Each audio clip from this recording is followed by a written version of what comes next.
1,60,000 పెట్టి బైక్ కొన్నాడు. ఏం పోతాడు? పెట్రోల్ ఖరీదు ఎక్కువ కదా. కిరోసిన్ పోయిపోయావా?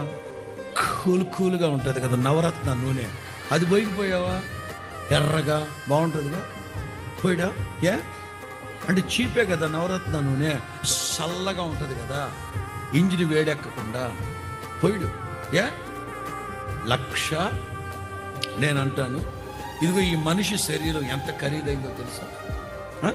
ముచ్చటగా 3 కోట్లు వేసుకుందామా? జస్ట్ 3 కోట్లు, 3 కోట్ల రూపాయలు ఖరీదైన ఈ దేహంలో బ్రాందీ తాగి, సారా తాగి సిగ్గుపడాలి. 2 తెలుగు రాష్ట్రాలు సిగ్గుపడి చచ్చిపోవాలి సిగ్గుతో. భారతదేశంలో లిక్కర్ కన్జంప్షన్ తెలంగాణ మొదటి స్థానం, ఆంధ్ర 2వ స్థానం,